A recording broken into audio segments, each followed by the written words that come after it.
y'all. Here we are. We tardy, but we supposed to be tardy because look at the color of our skin. Anyway, this is D-Real. That's Theo B over there. This must be Friday Vibin, and we got a guest, Chef Bombshell. What's up? What's up? Hey. What is going on? Thanks for having me. Yes, ma'am. Thank you for coming. Pleasure. Yeah. Well, we try to have fun around here, especially on Fridays, Hey. and especially considering the world we live in today. Yeah. We need a vibe. We need some energy. We need, well, as the youngsters say, we need our aura to shift. You know what I'm saying? So, in that spirit, what I do is, I don't know if you've ever seen the show. You probably have not. But a lot of our guests have been people who are in the comic book industry, you know, like comic book writers. Like we've had Jonathan Mayberry here. We've had Joseph Illich here. Have you ever heard of Milestone? I have not. Okay. I ain't gonna take it back too far. I promise. Okay. Back in the 90s, when everything was super and we were and yes, there was this comic book company called Milestone, and all of the characters were they were mainly black, African American, but there was a lot of Latino and there were a few Asian, but it was diversity was the thing. Okay. And it ran for a few years, and that was, you know, kind of where, you know, we got our burst of, you know, we want to see more. You know, so fast forward to like about 99, 2000, you had this cat named Dwayne McDuffie. He is no longer with us, rest in power.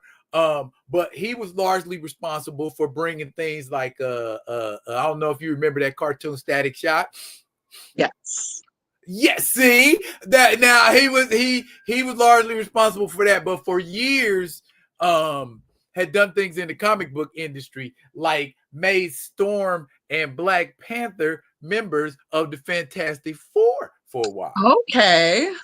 So he was him. He was that guy, and like I said, you know, we lost him in 2011, and but he left that example for people to get behind, and this is what we do. So that being said, a lot of times on this show, well, not a lot of time, but every time, our motto on this show, you know, when we're doing the pub for it, or when we're, you know, on one of the many different social media platforms advertising it, one of the things we always say is bring what you drink and bring what you smoke. Okay. All right. There we are cool in the game. So what I want to say is, I just want to let folks know this is going to be a lit show.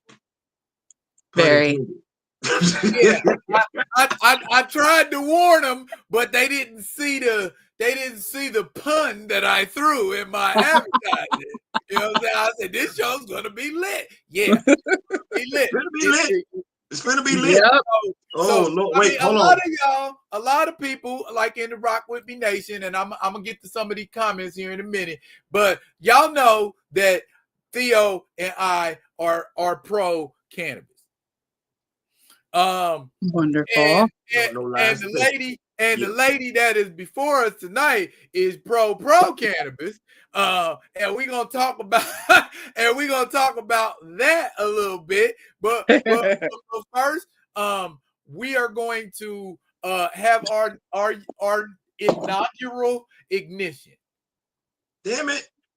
No, I broke my stuff down. I'm about to do it again. I'm gonna come back. Well, you can catch us on the second. Gotcha. Do a quick dab. Don't worry yourself. See, that's why I kept it simple. Right there, just like that. And thankfully, I'm a professional at this. Hold on, I'm gonna do this. I'm gonna do this to y'all. Cheers to y'all. Cheers to y'all. Cheers. I can do that. Cheers to y'all. Cheers to y'all. Cheers to you. Yeah. It's actually fun being able to say that I'm a professional stoner. Hey, I ain't mad at nobody. Listen, I learned two things since I've been smoking. One, now I know what the Native Americans meant when they say peace pipe, because I don't know why we fighting after that. Mm-hmm. And then I'm like, with all these, so-called wannabe gangsters and everything, rolling this and everything like that, y'all got access to all the marijuana in the world. Why the hell is y'all popping when y'all could be smoking?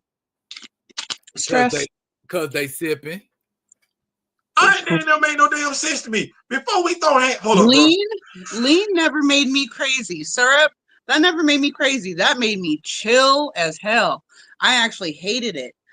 Mm-mm. But does it raise the serotonin levels? It turns you into a rubber band. Well, not the reaction, the external reaction I'm talking about is the internal one, because that changes that. Mm-hmm. And sometimes I got a few. I woke up and I don't know what went on the night before stories. See what I'm saying? See, yeah, that's alcohol neurotoxin doing that to your brain. When y'all talk like that, that let me know marijuana is right there where I need to be at. Like, I don't know you go no higher. I need to stay right here in my lane, just straight gas. Oh, I have. Okay. The choice was always alcohol until it wasn't. Oh, yeah. I get that. I get that. We do it like that. The choice was alcohol until it wasn't. But I'm being remiss. I have folks in the comments, and I have to address them. And Grand Madam Tarot is in here. Grand Madam Tarot is one of our fellow YouTube channel mates. Grand Madam Tarot does, as her name might suggest, does tarot readings. So beautiful. If you want to slide over to her YouTube page and give her a look and give her a sub, that would be nice. I'm actually going to write that down so I remember. Okay. Ronnie J is in the building. He said, "What up, G Real and Mr. Theo? What up, Ronnie J? Groovy Fee in the building. He said, "What up, everyone?" Mr. Ray Smith is in the building, straight out of Cleveland, Ohio. What's up? Well, not exactly Cleveland, but he close. Hold on, Daryl. Real quick. Quick. Yes, sir. Did you and Mr. Smith friends on Facebook? We are. Did you see Cat Daddy? Did you see that picture Cat Daddy put out there? And I believe that was a drop top Lexus. Come on, somebody. Did my dog say it ain't the car that make the man, it's the man make the car? Did he put it up? Boy. Yeah. I like that. It ain't what you drive, it's what drives you. That's what he said. But he said it in a drop top Lexus. So I'm like, okay, all right. Mr. Smith, but it did kind of what you drive a little bit. Yeah. I want to be like Mr. Smith when I grow up. That's my idol right there. He's with us tonight, and I hope that he might drop a little bit of his OG wisdom. Yeah. Mr. Javon Bliss is in the building. What's up, Javon? JB in the building. And the rest of y'all hanging off in ether land that won't come out and say hi. I see your numbers. So stay back there and don't say nothing. We just gonna do what we do. It's a safe space. It's a safe space, y'all. Safe space. Y'all ain't gotta say nothing. But hit the like though. Maybe I was expecting some Shell's people to drop through. Hit them likes. Hit them likes. If you like what you're smelling, go ahead and keep on telling. Send me. Hey, that was improv at its finest. What I was gonna say before I get too carried away. Hey, that rhymed. Tell the people out here in the Rock With Me Nation what it is that you do. That I do? That you do. I am the top cannabis chef of the Northwest. I am the standard that people try to keep up with. I have been award-winning consistently in cannabis since 2015. I have been consistently award-winning culinary-wise since 2001. And Anthony Bourdain gave me the Queen of Stoner Cuisine in 2009. So when you say chef, you ain't just saying it as no fancy title. Oh no, I earned that shit. Okay, all right. Yeah. So y'all talking to a real live chef? Yes. Yeah. Oh yeah. I am 47. I have been cooking. I've been cooking since 3 years old, but I have been professionally cooking since 17. I have been award winning since 2001, and I don't plan on stopping. Now I do more education now. I'm writing a few cookbooks, and yeah, I'm not allowed really to compete. I get to judge now. So, which is cool. And I've worked with a lot of celebrities, and I have a lot of fun. Okay. Yeah. I imagine you would. Okay. Yeah. I'm a party. That's what the best way. When people ask me what do, I just tell them I'm a party. I cook for you, I sing for you, I educate you. I like that. Okay. Now, do you remember where we first met? Because I do. At first, I wanted to say it was through Kasha, but I know I'm wrong. I know I'm wrong on that. But I kept wanting to think that it was through Kasha. So no, I do not. No, I bet you. I'm a 2-time stroke survivor, so no. Damn. Okay. Well, I'm a 2-time stroke survivor. I've died 4 times. Cannabis has been my lifeline since 7 years old. I've been cooking with it since 8 years old. I've been growing it since 12. I've been helping people since 16. And I'm 47. Can I book a guest or can I book a guest? Anyway, like I said, I first met you at that cannabis festival out on the golf course. Oh, okay. High times. Yeah, and you you had a booth and you was making the little it was like a soup and it had I did 2 different soups that weekend. I did a tomato basil bisque with grilled cheese croutons. Oh, hell. Okay, what was the other one? And the other one was my signature award-winning It's So Gouda, which is a cream and potato leek with reindeer sausage bisque. Yep, that was the one. Topped with a 2-year aged Gouda and garlic bread croutons. She handed that off to me, and I was like, I tell you, and the taste of it got right on the tip of my. I was like, ooh, Thank you. That soup has never, ever lost a competition. It has 9 titles. Okay. That soup is beastly. That is my signature. It's so good. That's real shit. Thank you. That joint was good, man. I had people lit that whole weekend. Yeah, I can only fucking imagine. Like, anytime there is a cannabis festival, I am there to add my touch to it. I am always my goal is to teach people that edibles don't have to be sugar. Because sugar is counterproductive. Sugar does not heal. Sugar harms. Sugar is Viagra to cancer. Can we hold on? My bad. I'm being rude, but we got the flag right here. This is the replay flag, the challenge flag, and I ain't challenging. I feel like we got to go back. Well, no, I'm gonna challenge the fact that you just glazed past that, and I ain't gonna act like you did that. No, we're not gonna do that. You sitting up here you trying to figure out why Moles won't let you compete no damn more. Why you got to be a judge? You sitting up here making, because I love me some tomato bisque. You sitting up here making 5-star meals with ganja. Oh, I also have anything and everything that you can possibly imagine culinary wise. I can you create act like you was surprised everybody was high?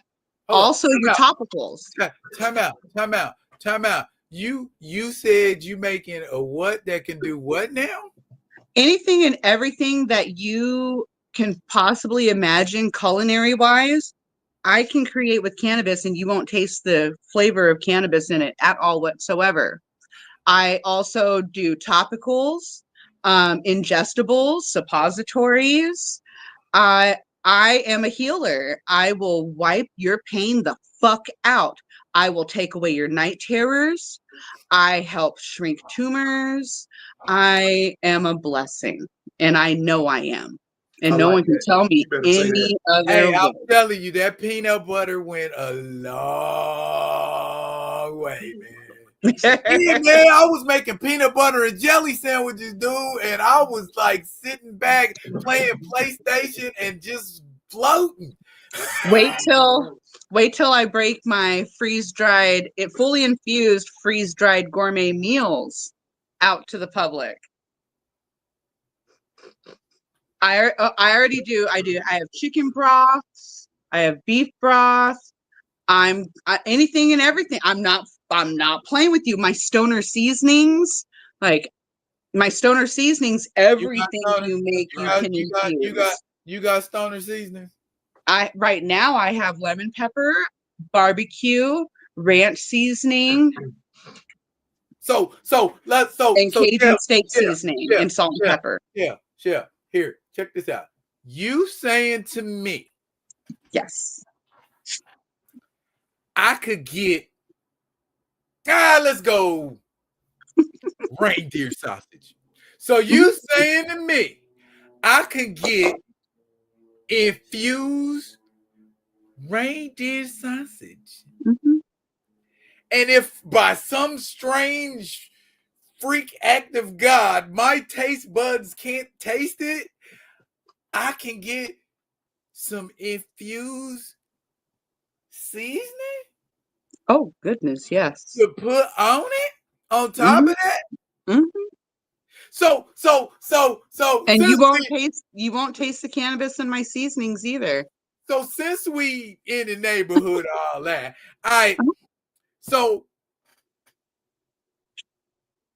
Could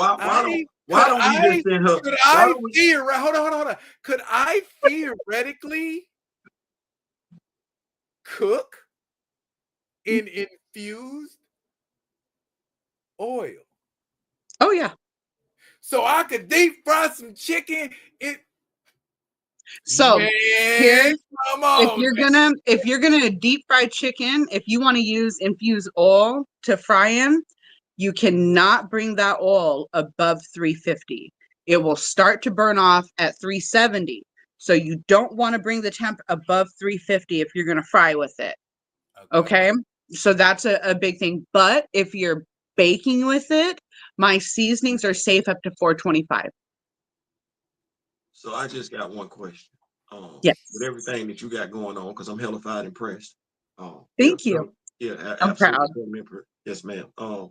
I think we're sending the wrong people to Russia and Ukraine. That's what I think. I think we need to send Chef to prepare a dinner. She said, "Hell no, not me." I'm just saying. Like, nope. I don't see there being a problem. I'm a Black woman in America. I'm dealing with my own war here. Thank you very much. Thank you very, very much. Because I'm like, I'm a Black woman with a disability, and I can't even gain fucking melanin. So people are mean to me regardless on every side.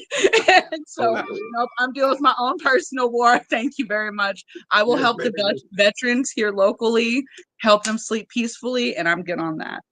Yeah, listen, you said who you was though, like you a blessing, you a gift, you that I am. But I'm also big on self-preservation. I've died 4 times and I have kids. You know what? You know what? In this day and age, you know what? I would get where you was coming from normally, but especially now, I get where you're coming. Wow. Wow. I want to be able to one day be an amazing grandma. One day. Not soon. Not soon, but one day. Yeah. Now, can I ask you another question? Of course. How, when we say, are you physically limited in any way? Oh, yes.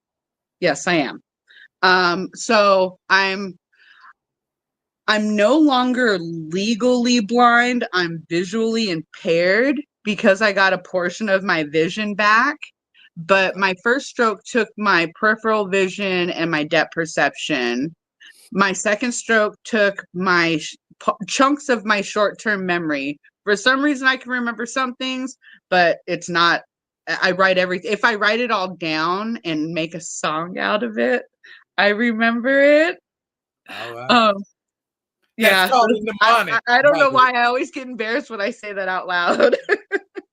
But I sing everything. I know. Yeah, you do. Yeah. You've seen my little musical crash outs. So they're all mnemonics. Okay, got it. Okay, got it. That's very clever. That is very, very clever. Honestly, it's yeah, that's how I remember everything. Is I make a song out of it. I talk shit through music. That's what's up. Can't help it. It also helps with the mood. Indeed, it does. What was I was gonna ask you something else. So if you were on a stage, okay, would you be able to perform? Yeah. Oh yeah. Yeah. Okay. I've been on stage and commanded an audience quite a few times. I've done Amy Winehouse tribute shows. I've done Whitney Houston tributes. I was developing back in the early 2000s. I was a developing artist, but I had my second stroke. So my contract thankfully was forgiven. And I could no longer pursue that career because I realized my body can't handle the workload. I will die. So, but that's why I use my gift of singing when I'm cooking. And so while I'm cooking, the whole time I'm cooking, because it keeps me on time with the recipes, I sing through the whole time I'm cooking. And my clients, and also everyone that's ever worked with me in a kitchen, fucking love me because I sing the whole time and I'm not bad at it. So that's a big plus. If I sucked at it, I think people would throw things at me. So probably.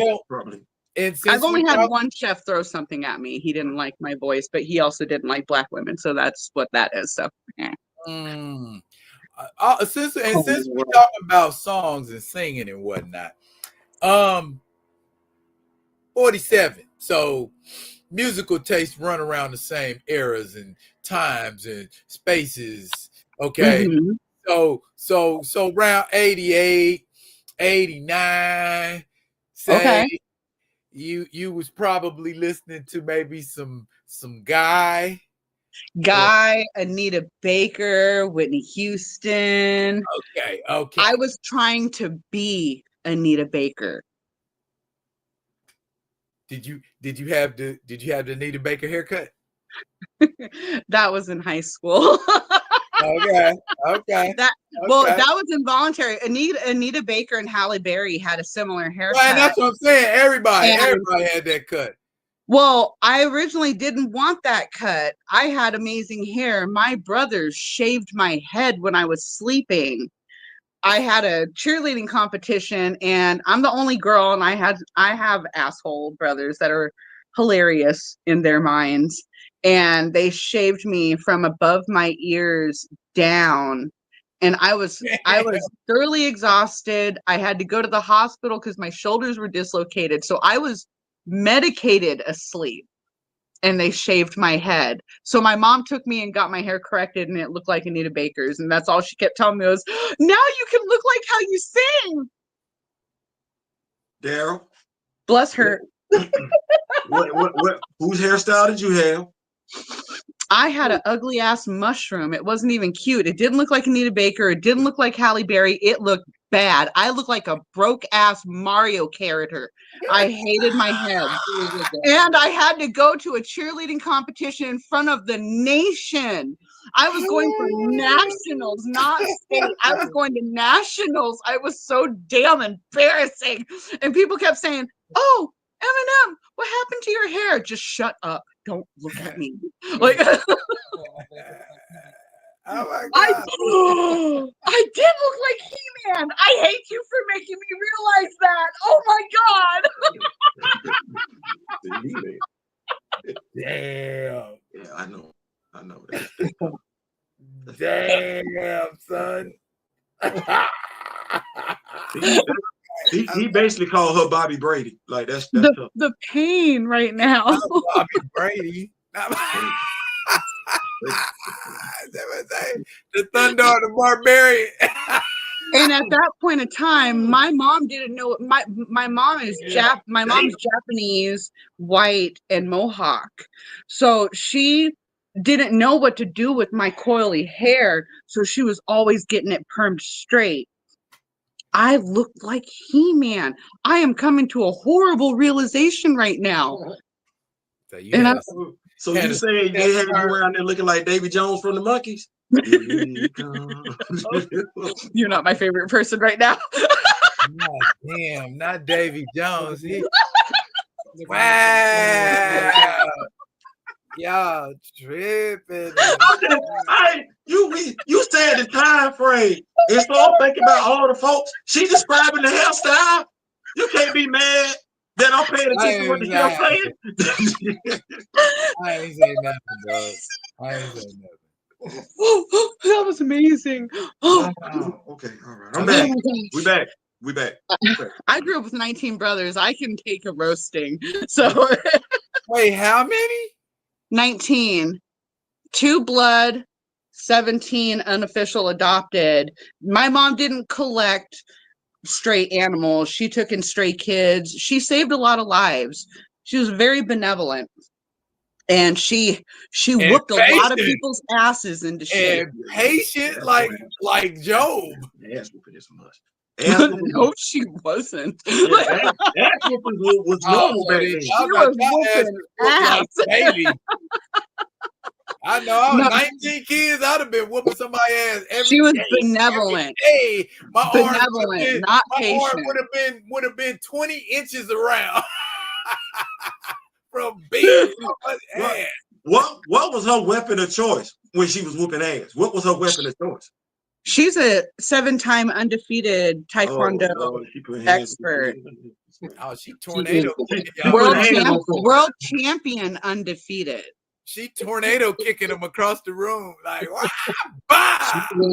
When we fucked up, bah! We knew we fucked up because she would walk up to us and she would look at us and say, "Yard, spar."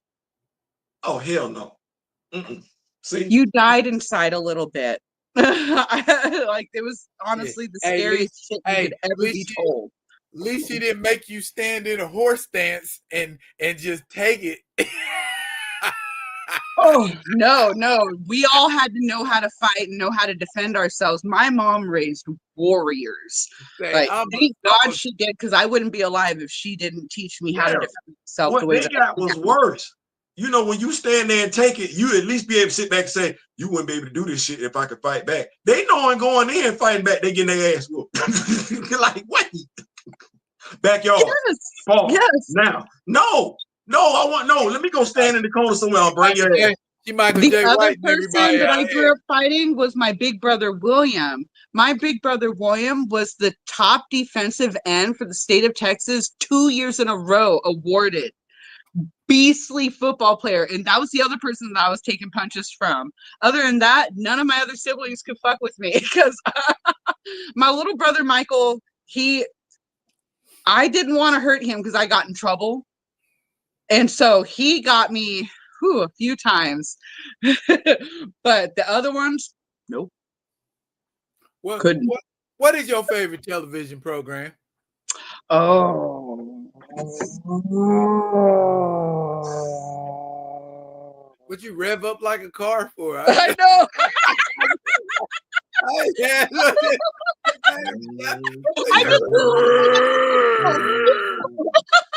was like, oh, I'm stuck in a stem.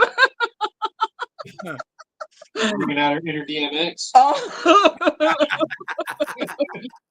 Y'all gonna make me lose my He was such a sweetheart.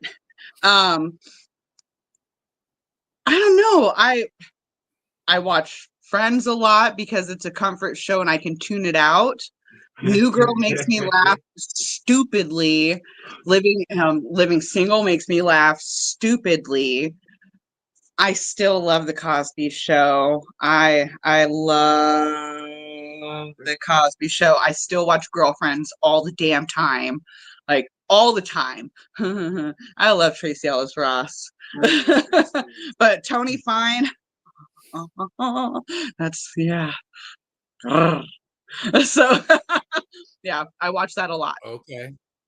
Okay. That's a gal thing. That's a gal thing. Oh, murder mysteries. Yeah, murder mysteries. That's a big deal for me. So what do you think about Knives Out? Knives Out is really good. Very smartly written. Very smartly written. Okay. My daughter made me watch it because it was at a time that I wasn't slowing down to watch anything. She's like, "Mom, this is up your alley. You need to sit down." She was right. And you're glad you got to watch it? Yes, actually, we were going to rewatch it while I'm working on a project under the house. I'm clearing out. We inherited the house from my husband's grandparents, and there's a big area that still needs to be cleared out down there. So I have to go through every single thing because they're the original homesteaders of hope, or as I call them, the OGs of hope. Yeah. So there's a lot of cool old shit down there. Oh. So yeah. And a lot of old porn. Okay. I've been laughing at that. Okay. All right. Because I was about to say, if they got any old nerd stuff, give me a holler. But you like porn. I'm like, nah. Yeah, it's old Playboy stuff. Okay. A lot of old Playboy. There's a little bit of panels, but a lot of old Playboy stuff. So collectible stuff. Really? Yeah. Okay. Remember when they made the drinking glasses that the women were wearing negligee or bikinis, and then when you put a beverage in it, the outfit disappeared? Oh, yeah. I do. Yeah. Those. Oh, okay. All right. Stuff like that. I was young once. My brother used to like bring them home and he stuff them under his bed and I pull them out, and you know what I'm saying? So it gets passed on some kind of way sometimes. My grandma, Japanese, Japan has like very detailed graphic comics. Like hentai. Yes, very, very detailed. So that was like a first introduction of us going, whoa. So, yeah. Oh, yeah. Yeah, the one of the first, when I seen my first hentai anime, I was in the Navy. And I had this buddy, he was, because I was on an aircraft carrier. And okay. Was like down like a couple decks down, and he like, man, come down to my berthing. I got this videotape I want you to see. And I'm like, what's it called? And he said it's called Legend of the Overfiend. And I'm like, what's that about? And he's like, man, he's like this next generation devil or something, man. He get ready to take over or whatever, right? All right, but what he had neglected to mention, because I'm like, I enjoy a good anime as much as the next guy. You know what I'm saying? But you neglected to mention that there is an extraordinary amount of copulation and copulation related things going on in this video right now. I'm like, bruh. But you know what? I can't look away. I can't way. It's telescoping, it's flying around, it's chasing her, she's running from it, it catches Was it her. the octopus tentacles? No, it wasn't no octopus tentacles. Oh, okay.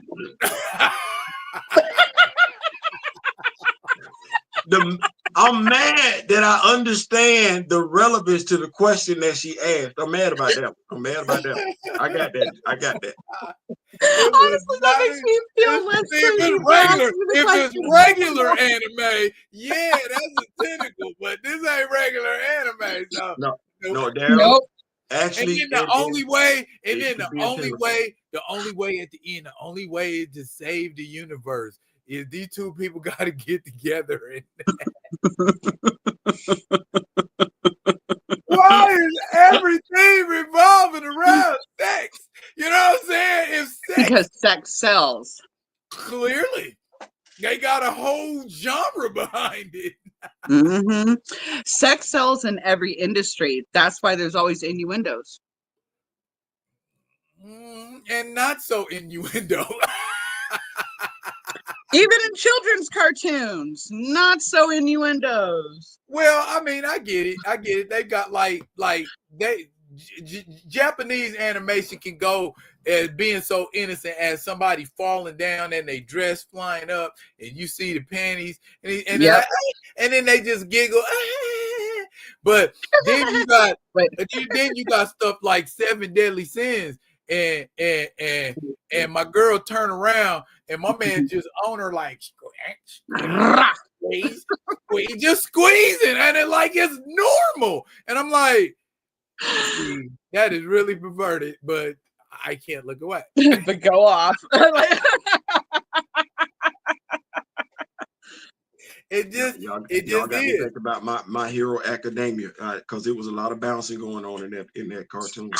Really? Well, I didn't know that. Well, what's her name?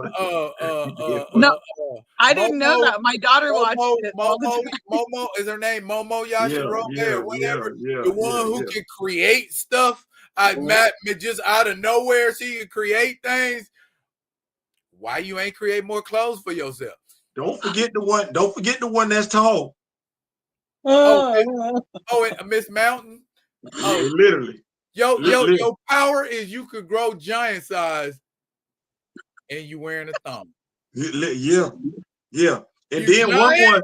You're a giant woman with a thong. And you wearing a thong. Yeah. All right. Yeah. The whole world has seen your camel intimately. Listen. What about the little boy that create bubbles? The boy with the little purple head thing, whatever, he created the little purple balls. Oh, the little sticky. He makes purple sticky balls. Straight pervert. That's straight power. That's his power. He makes purple sticky balls. Oh man, I just pull them off me and throw them at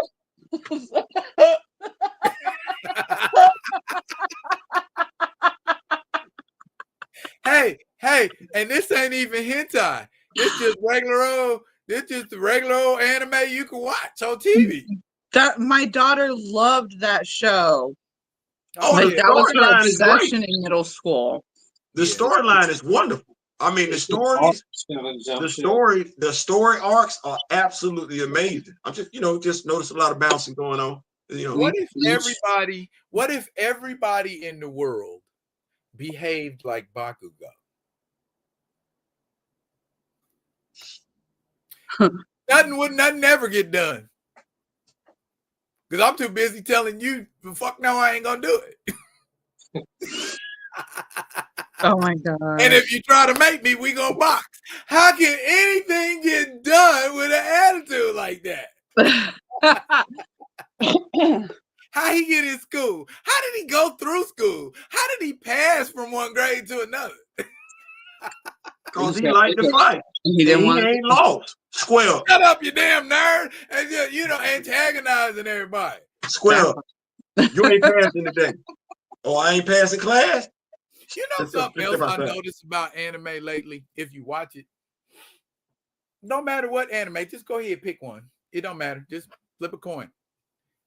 There's always somebody now in anime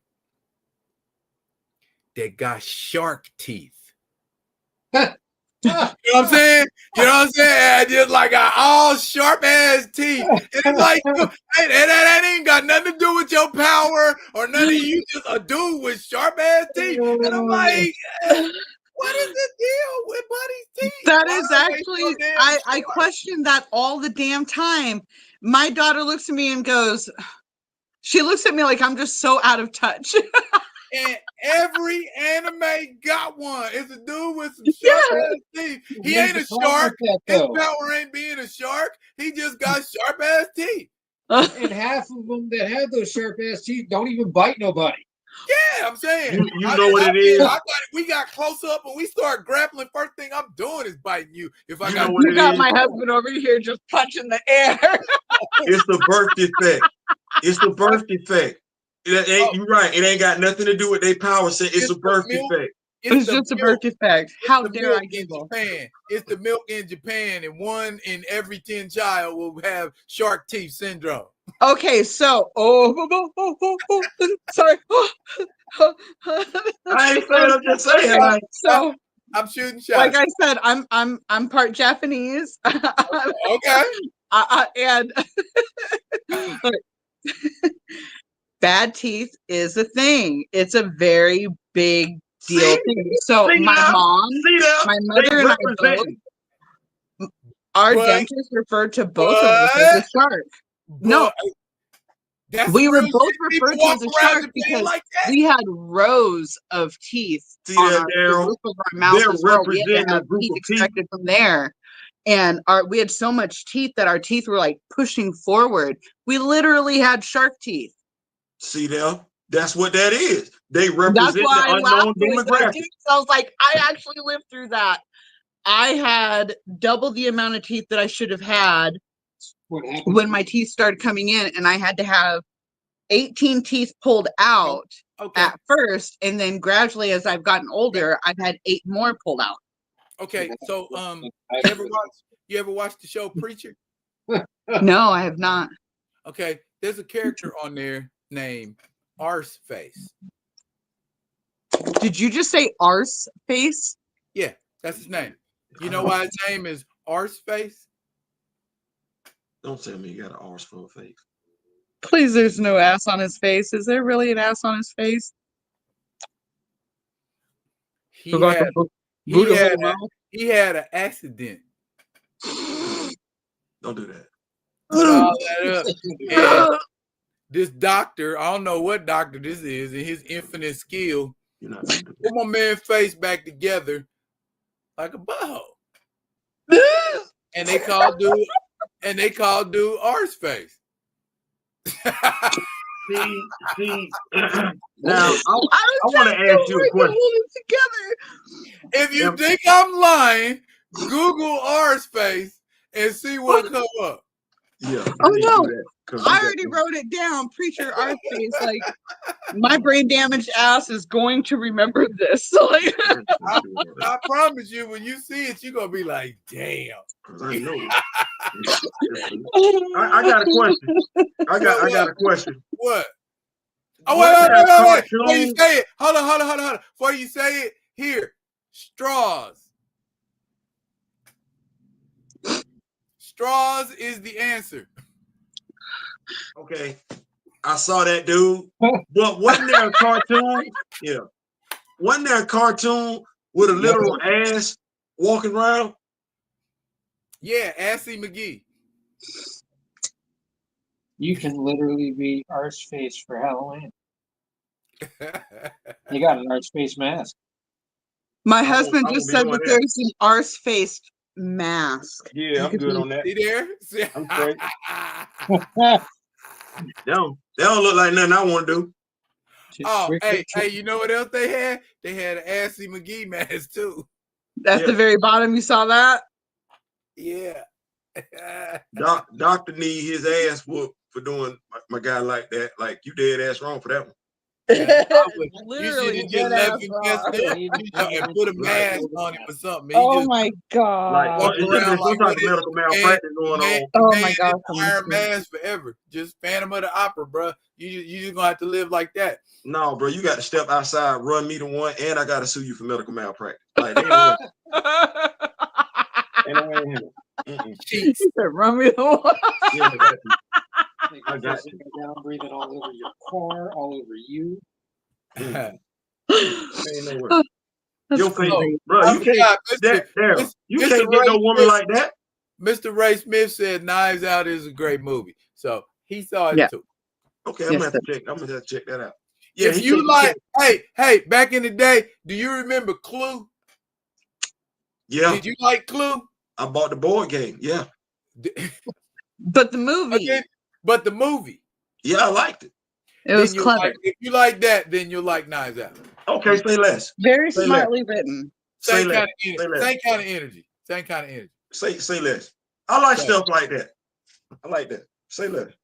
Now, I noticed just this past week, there was not a new episode of Alien Earth. So does that mean it ain't coming on no more, or the season was done, or they taking a hiatus for a week, and then they're gonna come back next week? How do you do that? Is that what we doing now with our seasons? Just like I'm gonna take a bye during the series. Well, I mean, South Park, their episode is 2 weeks late. So okay. Yeah. So is that what's happening? I thought I heard that they're that what does this have anything to do with the government shutdown?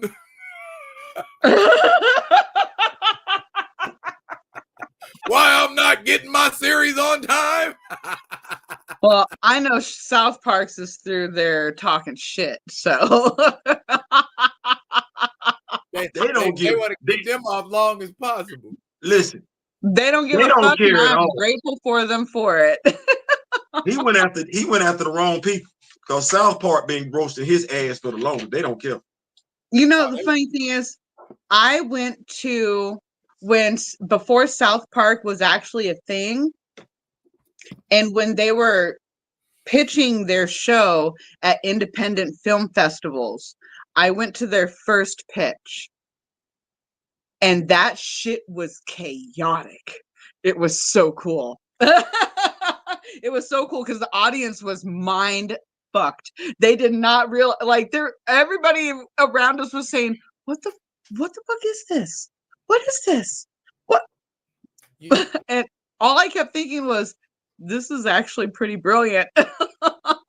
It was so simplistic. I loved it. Yeah. But yeah, I was there for their first pitch. Yeah, that South Park is well done. They stand the test of time. South Park and Boondocks are my favorite political commentaries. Without making a literal political, well, South Park less so, but Boondocks, I like it because you do it in a clever way. Yes. You know, like saying, like, I think it was like season 1 where they had like R. Kelly went to court. And he had on the Pied Piper mask. Wait. What about when Martin Luther King came back? I can't believe I came back for you shiftless niggas. Wait, calm down, like my dog went ham. I said, you know what? Y'all don't piss Martin Luther King off. You ain't right.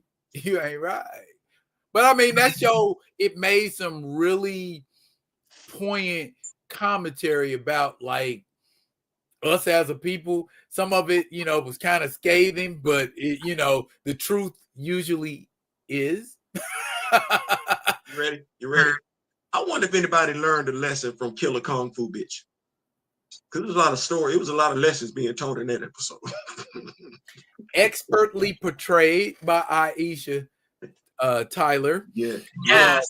The killer Kung Fu Wolf bitch was a great episode because she had everybody kidnapped, and Tashina Arnold was amazing as the friend on the phone. You should kill them all, girl. You know, girl. He's lying to you, girl. Girl, he ain't going to see Jay-Z. He ain't going, girl. He lied, girl. You should kill him. You should kill him. No, you should kidnap him. Like, no. What's he talking about? Kumite? What's Kumite? The Kumite.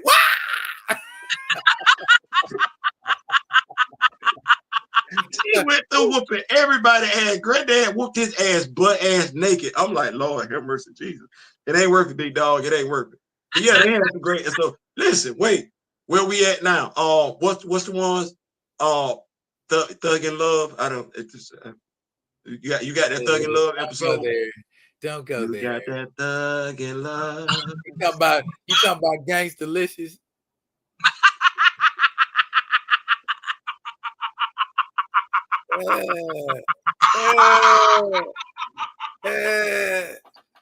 Homies over hoes. Homies over hoes. Do the homie. Do the homie. Homies over. He said, your boy, what you got a dress on for? Oh, no, granddad, this ain't no dress. This is my outfit. It go with my purse. So, did you see the two young men from ATL about a month ago say they started a new clothing line for men? And it was the same damn thing we saw in that episode. Yep. And they bragging. We at the mall and everything like that. We straight got our skirts on and everything like that. We at the mall fresh, you know what I'm saying? You know, legs out fresh, you know what I'm saying? I'm listening at the like. I think the only way that you're going to be able to make that look work is with a leather belt, a sword, a shield, and a breastplate. I'm going to tell you. I hear what you're saying, big bro. This is the only way that look would be accepted. This is the only way that look would be accepted. Spartan! If women overall, by and large, find that look attractive, then you will find dudes. You know what I mean? I can see, man. You know, wait, hang on now. What women we're talking about here? I'm just saying. What we prime talking example. About? Prime example. Watch this. Skinny jeans. Me and you grew up. We got husky. We got slim fit. That's us. We got husky. We got slim fit. We got regular. That's what me and you got. Over in the women's section, you got skinny jeans. You got that. Now, I don't know how it made from I saw a dude with some locks, whole bunch of tattoos on his face. They call him skateboard stuff. He a rapper. He from New Orleans. He pulled up on the BET Music Award, and my dog was out there with some skinny jeans on. I'm saying, oh, Lord. My thing with skinny jeans is they can never pull them up. Like, they get stuck. And if they do pull them up, then you see their junk. I'm not a fan of skinny jeans. But I'm also, baggy 90s type fly. So Daryl, no. We grew up in the age where you had two jeans, Levi's and Lee's. Well, I hung out with the skaters and the stoners, so we had Janko jeans and. But the thing was, them jeans had to wear out. You had to get them loose. You had to break them in. We had to break our jeans in for us to get some room. Yeah. Well, I can go back even further. Remember, I was a cross colors girl. Yeah, exactly. We got to the thing where we got the baggy jeans, cross colors. We got some room in our Johnson. Michael Jordan wearing baggy basketball shorts now. So we like, oh shit, because I used to be uncomfortable in PE class. That was my shit. That was all my shit. To your point, I don't know why we started putting that tight shit on. That tight shit is uncomfortable to say. It's super uncomfortable. It's uncomfortable. You can't conceal shit. Motherfuckers with guns, their shit falls out. So, no, that's just not. Why do people act like that's gangster? It's not. We got grape smuggling. he got to waddle out to the car and get the blicky. Yep. Hold up, I can't run. Let me pull my pants up. I can't run. Yeah, you stuck. You deserve to get caught. You deserve to get caught. You're going to have to take that ass whooping.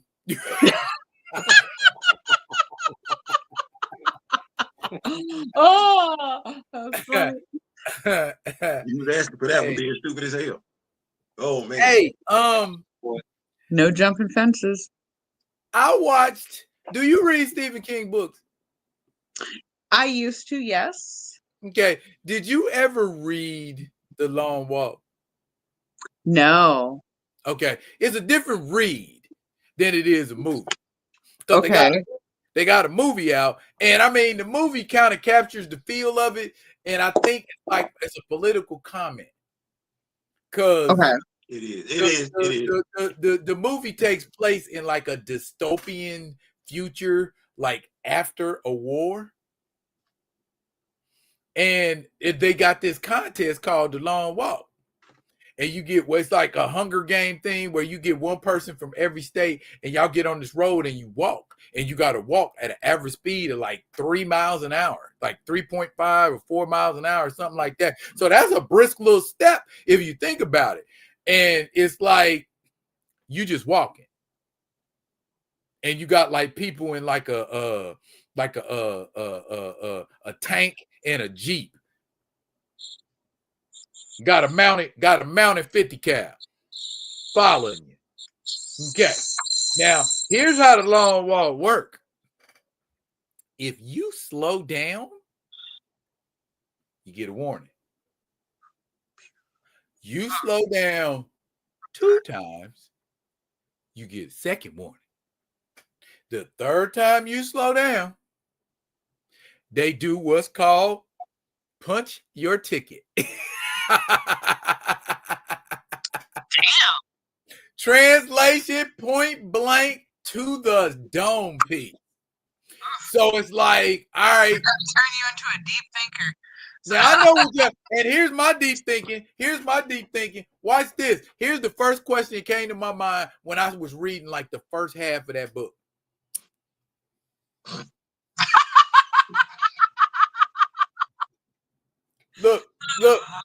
Look.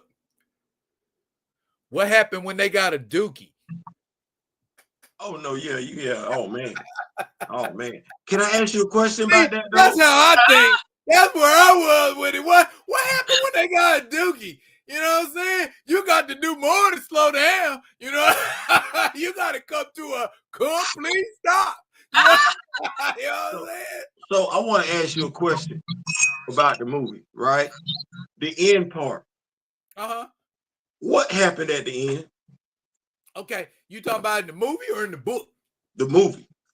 I know what happened in the book. Well, in the movie, apparently, DeVries,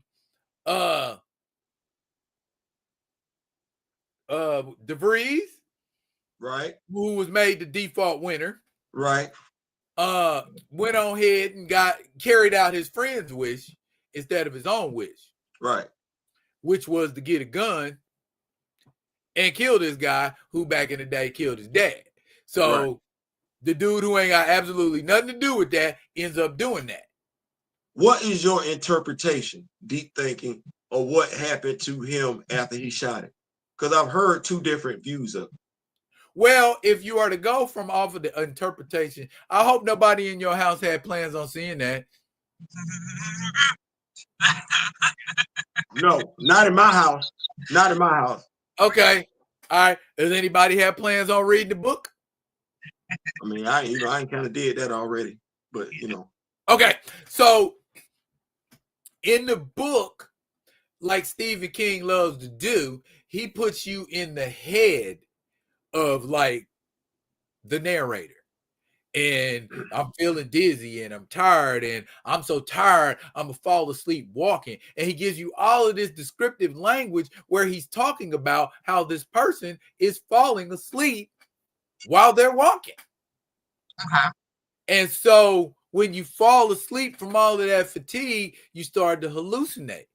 and they will hallucinate, or at least the main character was hallucinating, and he'd see this figure, dark figure, just the outline, walking just ahead of him. And it's not anybody he knew, because everybody who was walking, they all got to know each other. So it's this person walking up ahead. Who is this person? And so I'm constantly walking, trying to get ahead, trying to catch up, but I never catch up to this figure. That's constantly. So it's speculated, but see, which is stupid with the movie, because they never made reference to this dark figure in the movie. But they make reference to it in the book. So you're like, what is this dark figure? And at the end, when this person wins the long walk, rather than take the money and hang out and get your wish, he refocused again, or fell asleep again, however you want to look at it, and focused on the dark figure and just kept walking. That's a more horrific ending. If we doing a horror movie, wouldn't that be a better ending? To have him just continue to walk off and keep walking, like, oh my God, he's caught up, and then make reference to the dark figure.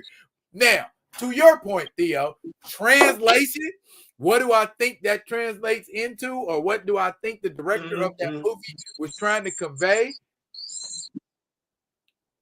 That we, as a people right now, are mindless.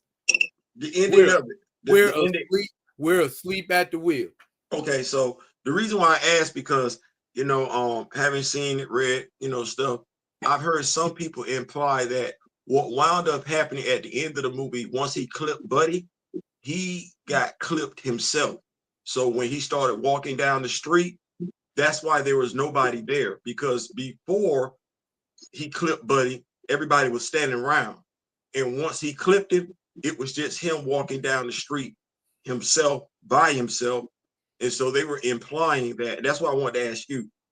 They were implying that when as soon as he popped Buddy, he got popped. So this was now his long walk, and he embraced the dark side as opposed to embracing the light side that his friend was embracing early.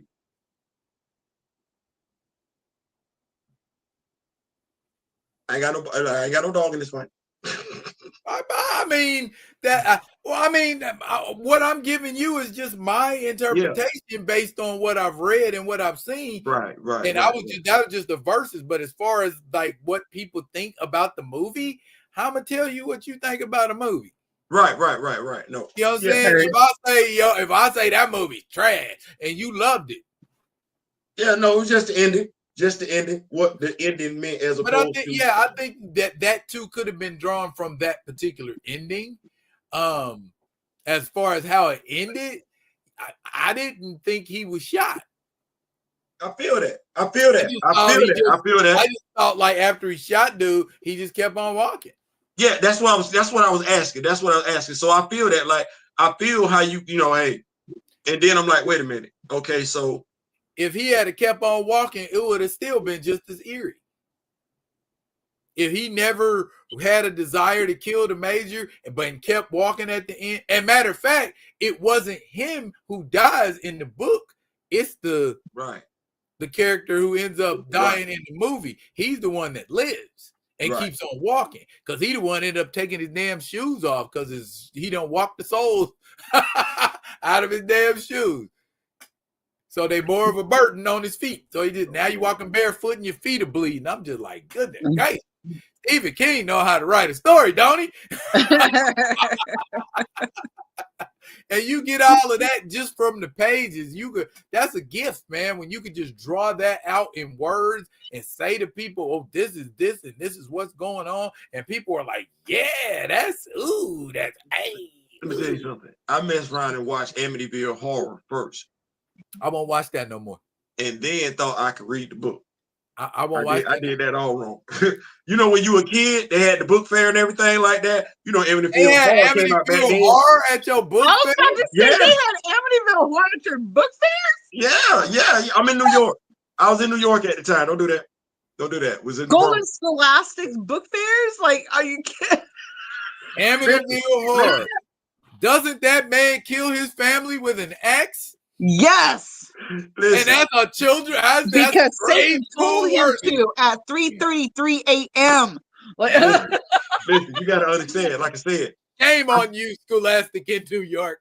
I saw the movie first, right? So I'm thinking I'm good. I go buy the book from the book fair. I'm like, I got this. It's all good. I go through the first few pages. I say, hell no. Nope. So I'm from a family of clairvoyants. On my father's side, you and Grand Madam really need to hook up. Yes, on my father's side and my mother's side, both sides. And with my mother's side, all of us women in the family we're all touched. That's how we put it. We're all gifted. We're all touched. On my father's side, my great grandmother was buried with her crystal ball, and yeah, there's a lot of gifts on both sides of my family, a lot of them. So what you're discussing, like, that's actually something that is very intriguing to both sides of my family. Okay. Yeah. Okay. Yep. A lot of gifts. Yeah. But no, I was actually going to ask you for her handle again because I couldn't get my pen earlier. It's Grand Madam Tarot, like the card. And that's it? Grand Madam Tarot? Yeah. Unless there's another one, unless there's more than one out there. Thank you. No, I wanted to make sure I had that because I saw somebody wrote a comment earlier, Grand Madam Queen. So I was like, what is her actual? So I can, follow her. Oh, yeah. And who's yeah, she said hello to you. Hello. Well, to everybody, but yeah.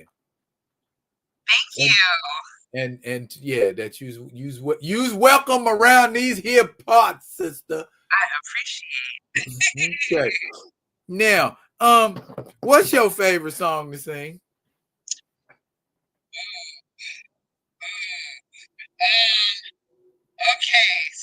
Okay, let me do it like this. When you're whistling while you work.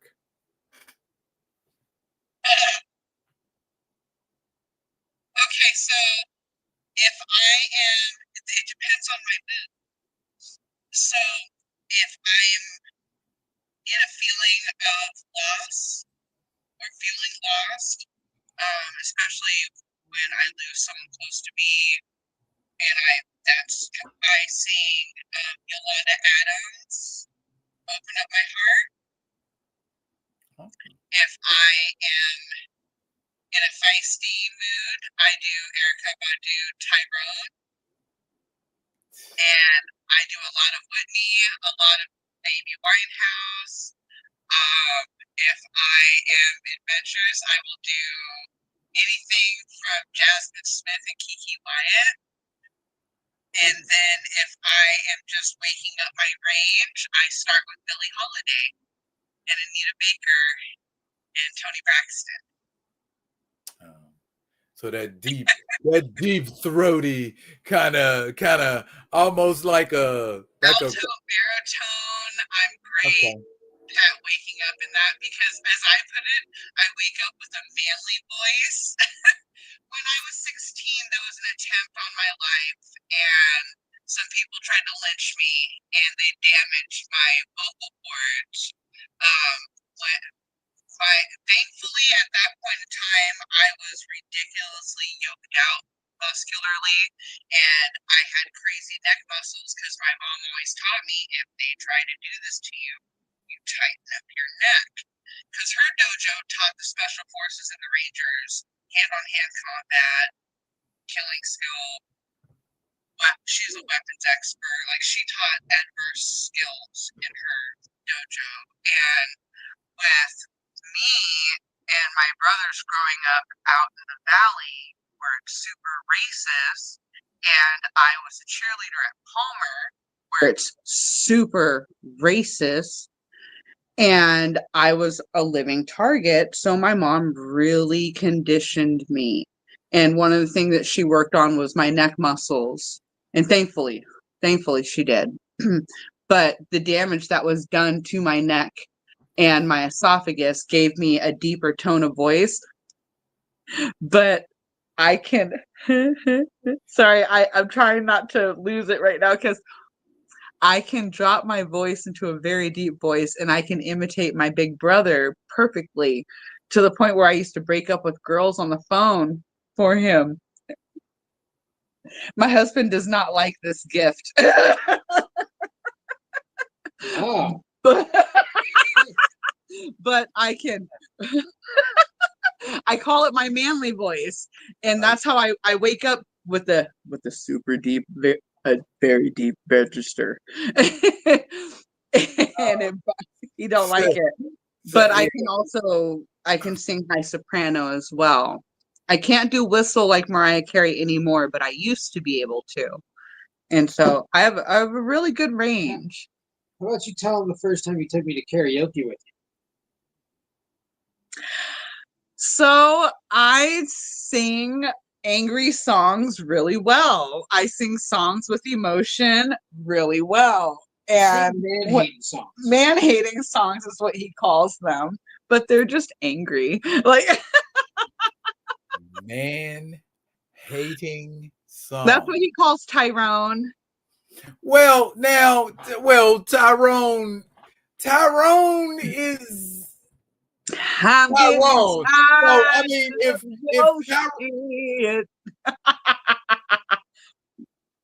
she sounds, like she's fed up. Tyrone ain't like Tyrone getting dumped on. Tyrone is a shiftless Negro, is what it sounds like. You know what I'm saying? So ain't nothing wrong with being mad at them. Get up off your ass is what she trying to say. There's also Miranda Lambert. Mama's broken heart. Nothing wrong with that. Look. Adele. There is something wrong with it because she's up there singing all these man-hating songs, and everybody's looking at me like I'm the problem. So and he's the sweetest man that I've ever encountered. But he a large man. I done seen him before. He a very large, so they're like, large man, and sometimes this asshole. People get scared when they see a big old man, and then he turn around and be like, "Oh, okay, I ain't mean nothing bad. I ain't mean nothing." He's a big teddy bear. We don't know that from the outside looking in. You see what I'm saying? All we see is a big old dude over there, and we probably should cross.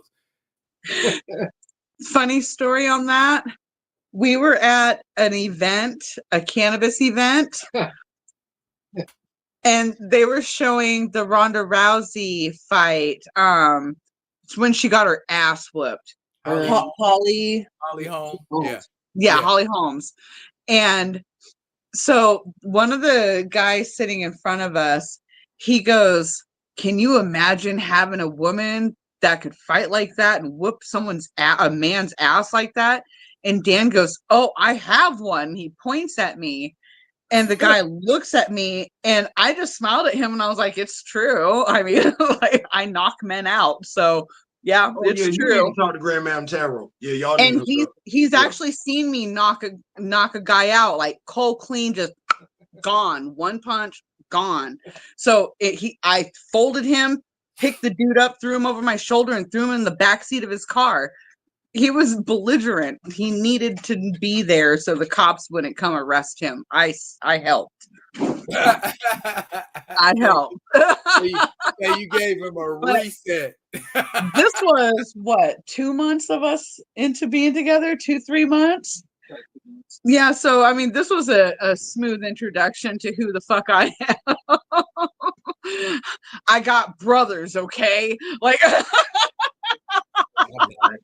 knock motherfuckers out for a living. My mom, undefeated world champion fighter. My dad, Golden Glove boxer. Like hands for days, and not afraid whatsoever.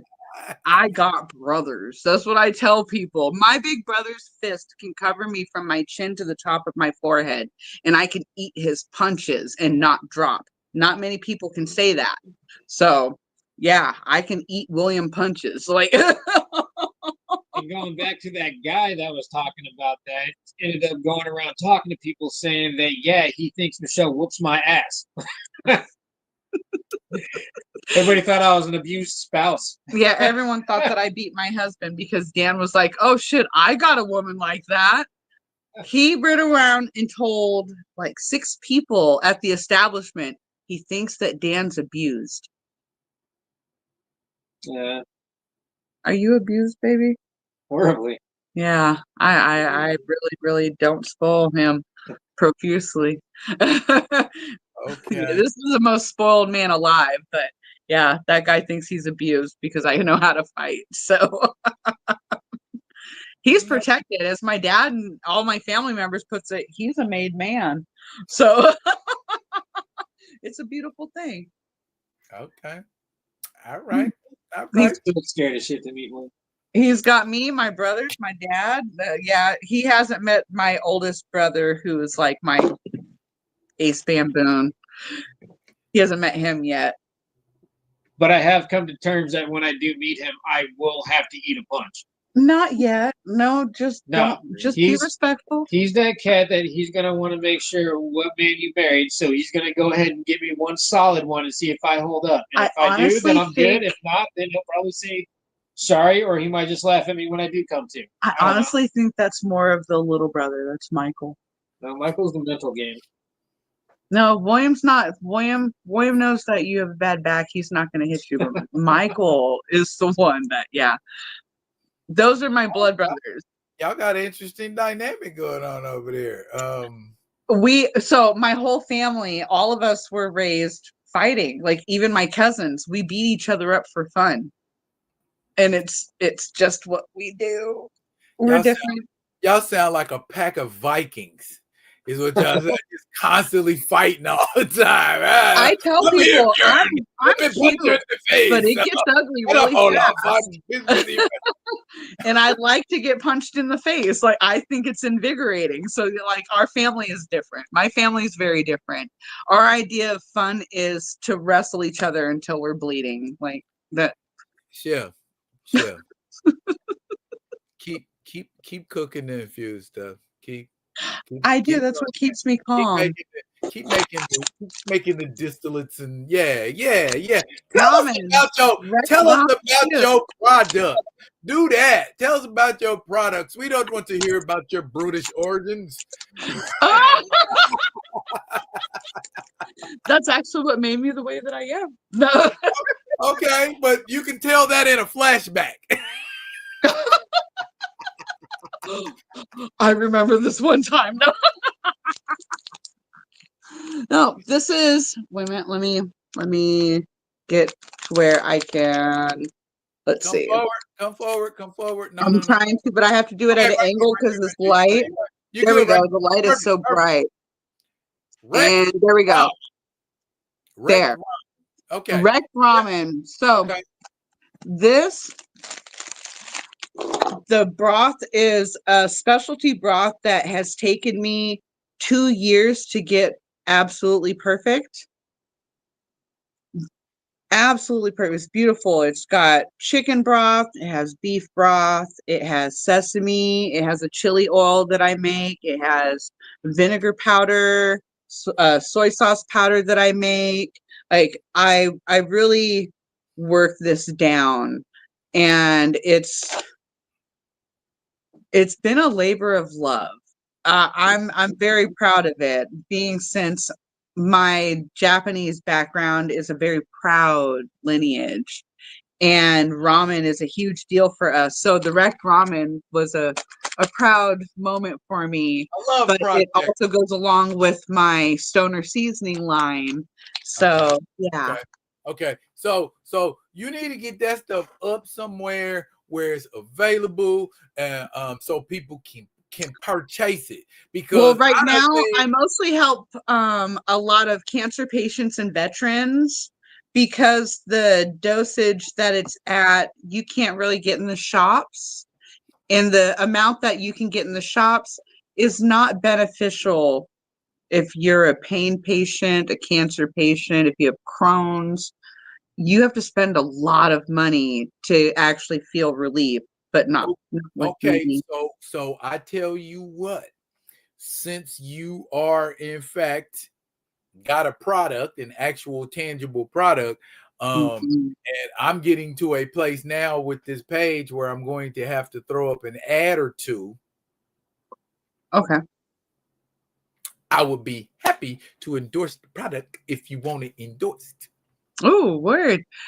I don't want to get you in trouble, so I will wait till there is better when it's more legal for you to be able to do that. Well, I don't want to get you in any type of trouble. You know what? I take a big risk on what I do to bring people normalcy. I understand what you're saying, but there are advertisements now where they're advertising like you could go online and purchase but those are fully licensed entities of hemp-derived products. So Delta 9, Delta 8. I'm actually taking people's flower and breaking it down for them, creating their products. And that's how I'm able to do it around the system is I'm a private chef. So I'm helping people with I'm not buying the product for them. They're bringing me their product. I'm making the items that they want made out of the product and the groceries that they bring me. So they don't have to have the knowledge of it, the know-how.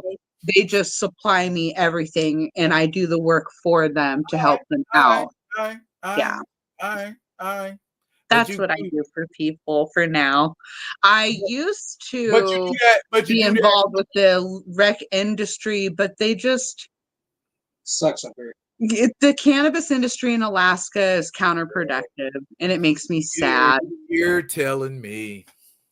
Well, the cannabis industry in Anchorage is counterproductive, and it pisses me off. But Fairbanks, they... and tell her I'm busy, please. She's trying to call. But the industry in Fairbanks, they allow on-site consumption. Anchorage shut that down. And honestly, they shut it down out of ego, and it pisses me off. It's because Potluck Events was so successful.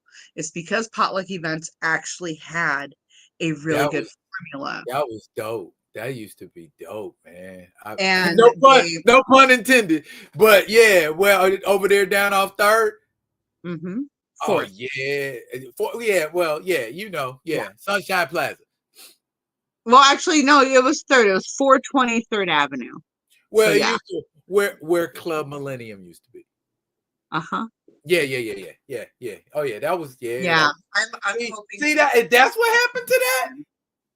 See, her calling messed up my audio. Little bit.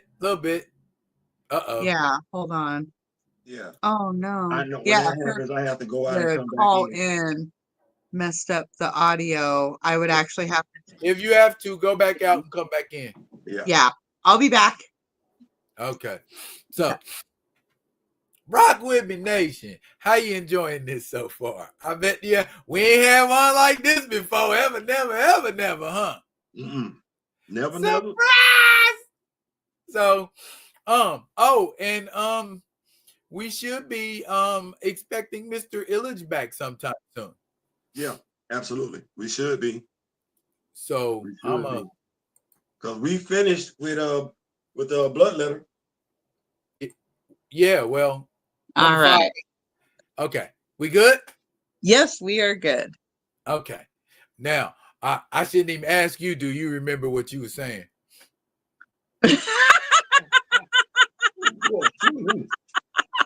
That's a double whammy, huh? What was I saying, babe? Talking about getting around stuff. How you cook, they send you the stuffs, and you do it. That's how you get around it. Yes, that's the way that I get, because I'm a private chef. So people bring me their product. They tell me what they want made. I tell them the grocery list that they have to bring me. They bring that too. Fairbanks, thank you. The Anchorage industry doesn't do it right.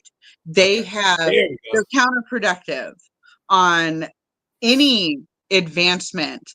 Fairbanks, they're doing so. Okay, Alaska in a whole is not doing it right. That's why I fly out of state to do events properly. I go to Washington, Oregon, California, Michigan. They do, in Arizona and Vegas. They do events right. I haven't done New York yet. That's a goal of mine. That's a goal of mine. Where did you do an event in Arizona? Arizona in Tempe. Tempe. Okay. Yeah. Okay. All right. Yeah, because I hung out a lot in Glendale. Okay. So I have friends there. Yeah. But yeah, no. So Alaska, Fairbanks allowed on-site consumption. Anchorage will not allow on-site consumption because of potluck events. Potluck events had the perfect set. Everything they had was done perfectly, even their limits to what they allowed in the club. It was basically a cigar bar for cannabis. Yes. Where our state should have set their personal limits was where potluck had it. But they're too egotistical to admit that potluck was right. So they're doing everything to go against the model that potluck set up. Potluck had it fucking right. And it makes me mad because Anchorage won't allow on-site consumption due to ego. They won't allow Teresa's legacy to live on is the big thing.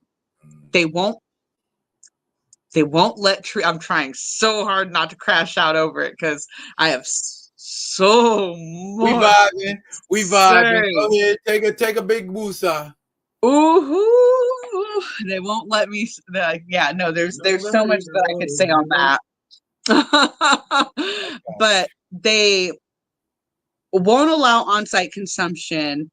I have a perfect laid out plan so that we could have on-site, and it's all metric coded, so it's on the up and up on the legal side of it, so we could still document and log everything from seed to sale and not have a fuck up whatsoever on the dosage. I have plans perfectly for restaurant, cafe, movie theater, bowling alley, nightclub, speakeasy, because you have to categorize all of that. Like, I have plans for all of it. And golf course, I have plans for all of it, but they won't allow it in Anchorage. So it's like, okay, so basically you're going to fuck our industry at inception. You're not going to give us a chance. You're going to give us a runaround for 6 damn years and still not give us an actual leeway of really making some money, because there's ways to make money in this industry, but Anchorage is against it. And it makes me pissed off that I have to move out of this state. I literally gave up on the cannabis industry in Alaska. I help UAA with Cannabasics. I would much rather help with the education to make our industry better if our industry can advance in the proper way that it's supposed to. But I hate that I have to lend my knowledge to other states for their advancement when our state is so far behind, and we are the OGs. We are the state that people wanted to be. We had the best weed that you could ever get, and now we're laughed at.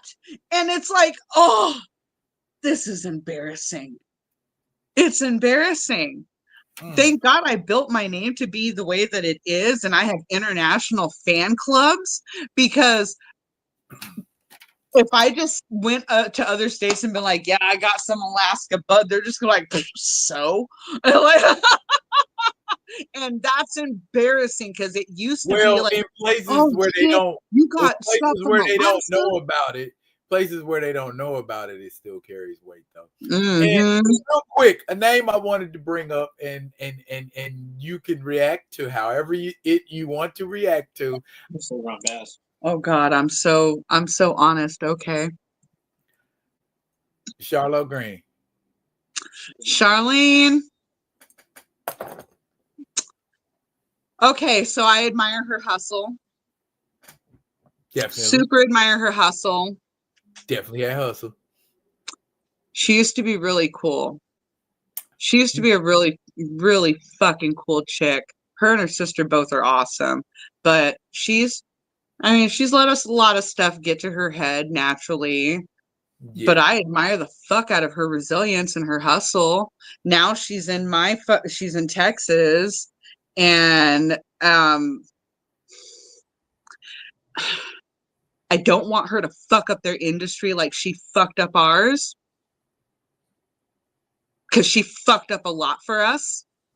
And she made it to where a lot of things are goddamn impossible. She did a lot more damage than Teresa did, because Teresa was actually on the up and up, and Charlene didn't give a fuck. Charlotte didn't give a fuck. She didn't give a fuck. Right. Okay. Well, as evidenced by her entrance into the public foray.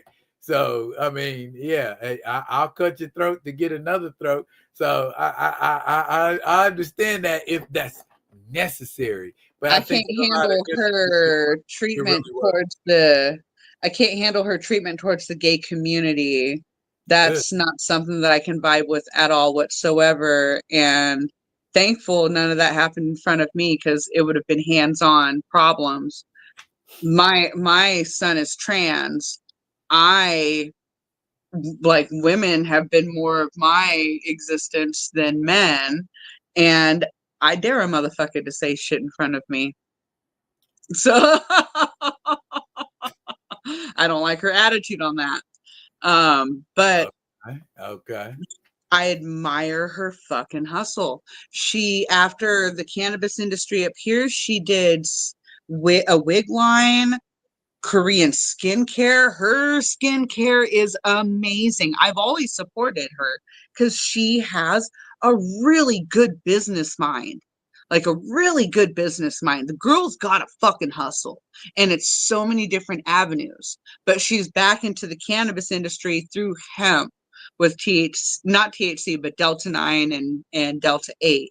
So right. She is on the legal tip now. She's not fucking up down there like she did up here.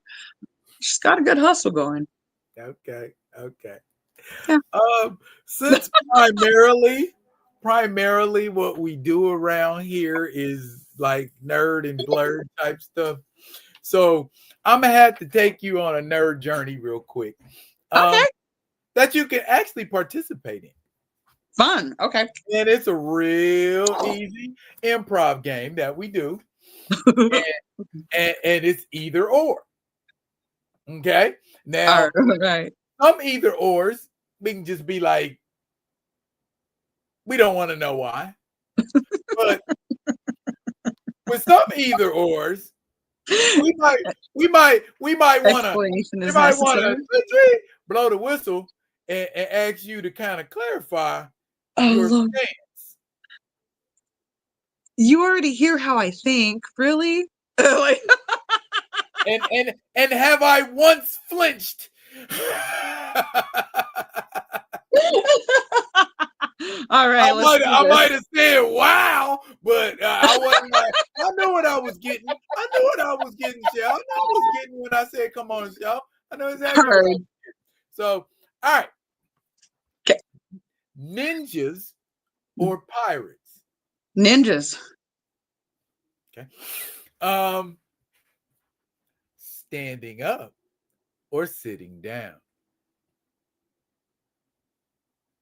I like being comfortable. I ain't gonna hold. I was gonna say sitting down. Yeah. Okay. All right. Praise team or choir?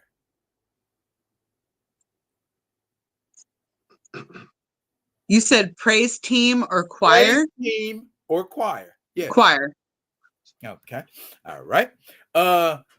Star Trek or Star Wars? Star Wars. Why? Star Wars. Why? Star Trek. Be careful now. Be careful what you say now. You might be. It triggers PTSD. It triggers PTSD because of my abusive ex-husband, and the motherfucker would get mad at me and then start yelling at me in Klingon.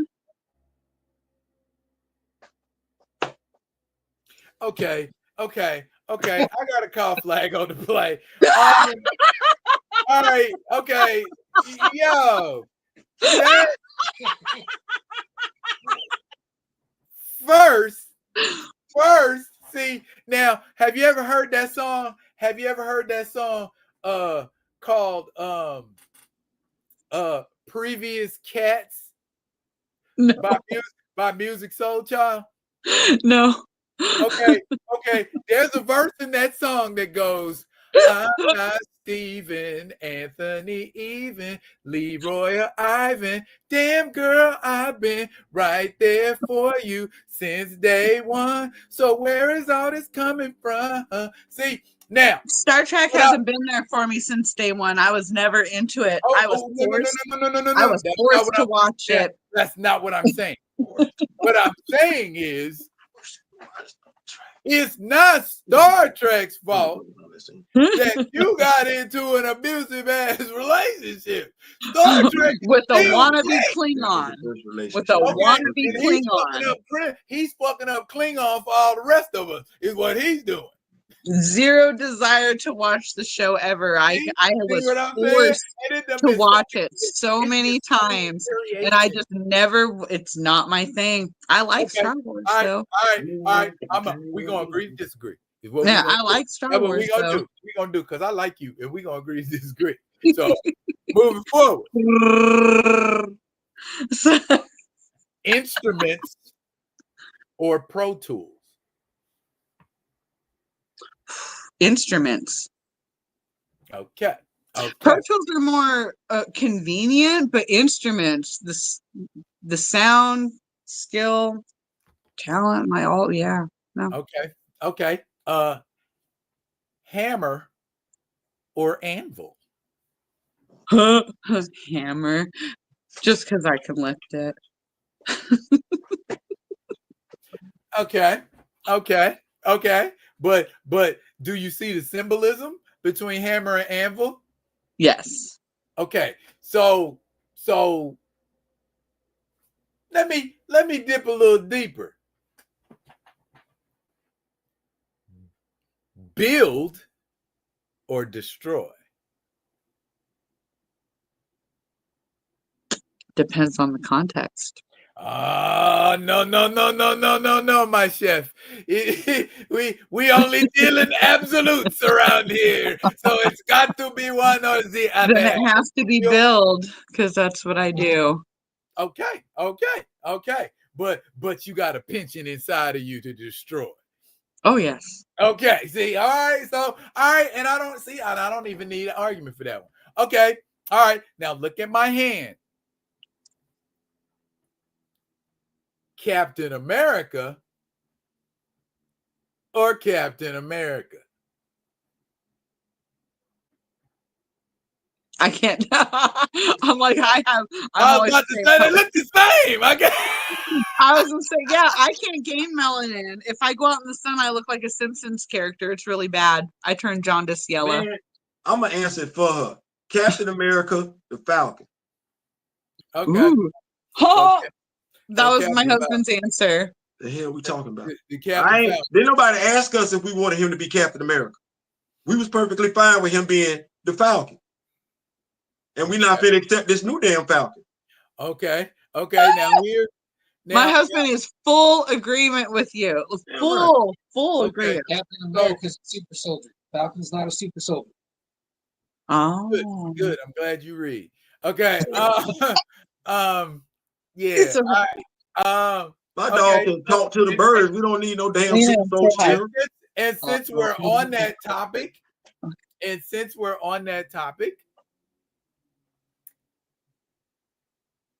big comic book company or independent comic book company?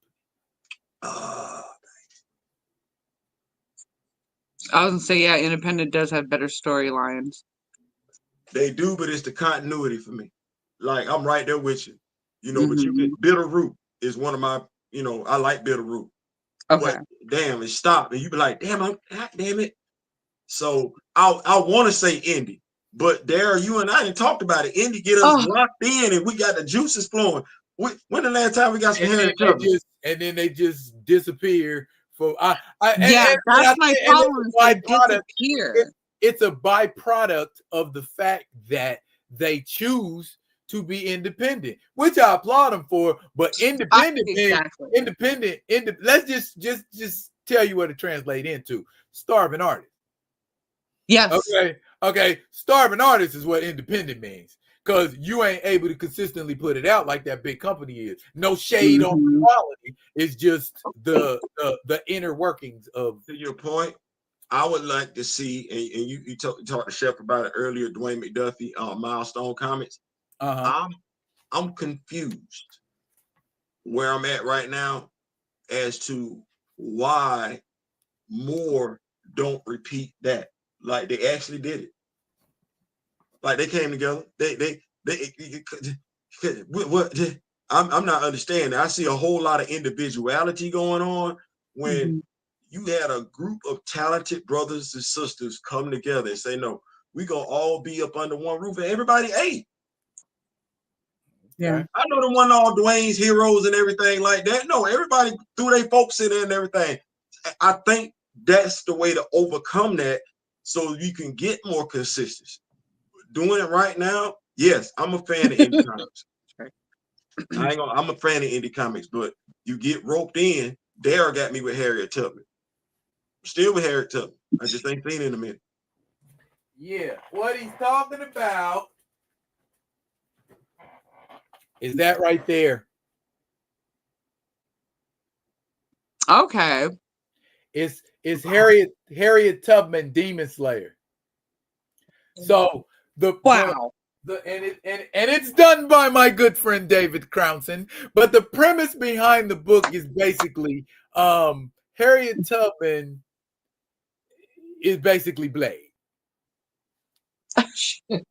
So and she kicking ass like Blade. So it's a nice little ride. It's nice. I used to act like I was Blade. That's amazing. And she's still Harriet Tubman. She's still freeing slaves. Matter of fact, this whole adventure take place over the course of her freeing a family because the dad was called into the barn by Massa, and Massa tried to make out with him, and he punched Massa. Heard. Now, I'm sorry, I got a question because you brought up Blade. Okay.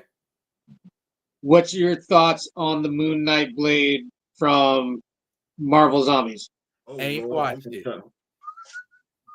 So real quick, something you need to know about me. Ever since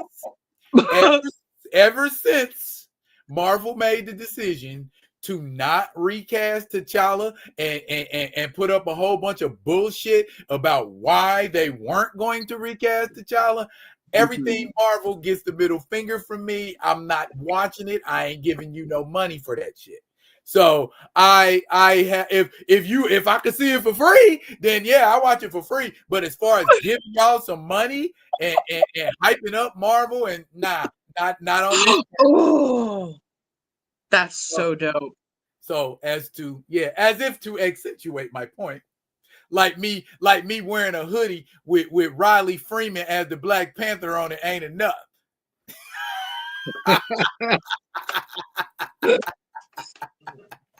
So yeah, I love that mask.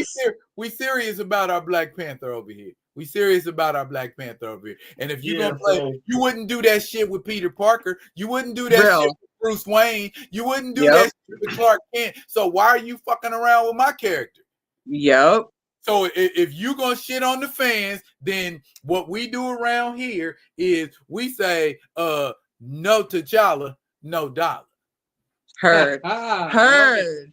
Okay, so yeah, I'm saying, and we 10 toes down on that shit. You know what I'm saying? All day, every day. You gonna play with mine, then I ain't even gonna come to the ball part. And I don't. We gotta say it. We gotta say it with the Raw Whitby Nation. We got Wakanda at the house. So All And day. then, What say? Well, all day. and then, right? and then with me and Daryl and quite a few of us being action figure collectors, we sit around and sit up here and say, we got Marvel at the house. Well, we got to go watch the MCU movie. We got the Marvel zombies at the house. I ain't gotta keep talking about it. My TikTok channel speaks very fervently for me. So y'all see what I do. Daryl, can I ask the question? Yes, sir. You can ask whatever you want. Well, it's a question and a statement. I knew. All right, I'm going to choke as you ask, but I'm still listening. Right. I knew within the first 5 minutes of the first Black Panther movie, I was fucked as a Black Panther fan. Because I'm still asking myself, who the fuck is Njobu? I don't know who the fuck that is. That is not T'Chaka's fucking brother. I don't know where that dude come from. I don't know what the fuck. I know the Black Panther lineage, the family tree. I don't know who the fuck Njobu is. Do you want my answer? Huh? Do you want my answer? Go ahead, big dog. I don't know.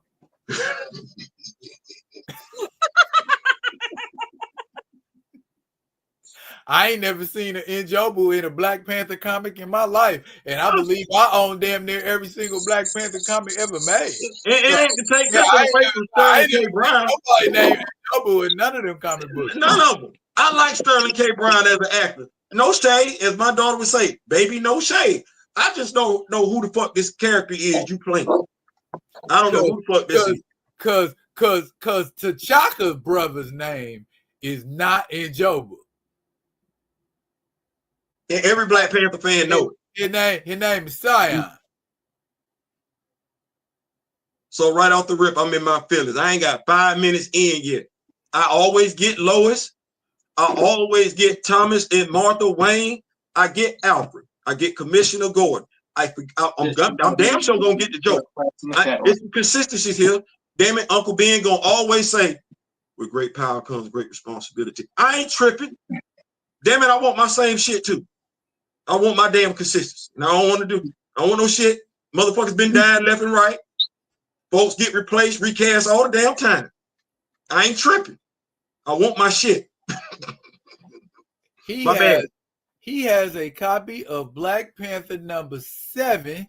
That is the Jack Kirby run from 1976. 15 issues in total. The first 11 were Jack Kirby. The last 3 were Jerry Bingham. Last 4, excuse me. No, it's just the card cover. It's not the actual actual. Okay, I got you. But I'm letting you know what it is. Oh yeah, I didn't have to read none of that. That's cool. All that's just committed to my memory now. So that's cool. I just want what everybody else got. That's all. I don't want nothing special. I love that. My dad's knowledgeable like you are on that. Me? No, I am not.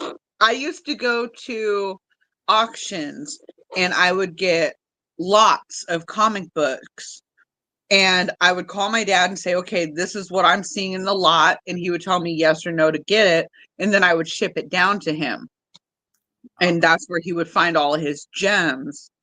But yeah, they do have you ever gone to the auctions in Anchorage? They do comic lots all the time. Yeah. But see, just like I tell Theo all the time,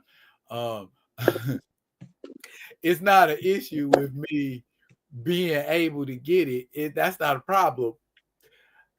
I have space issues. Okay. I live in a whole house, Chef. A whole house.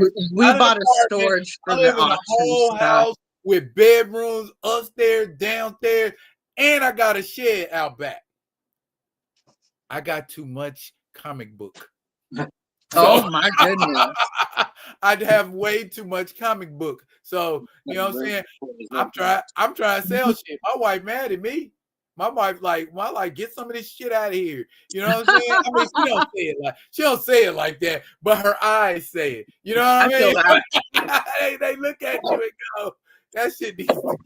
You know what I'm saying? When it became an additional bill and we were putting everything in a storage, that's when it got to a point of, yeah, this shit needs to go. Oh yeah, when I start putting my stuff in storage, I have to just stay off for a minute because you do it too much then.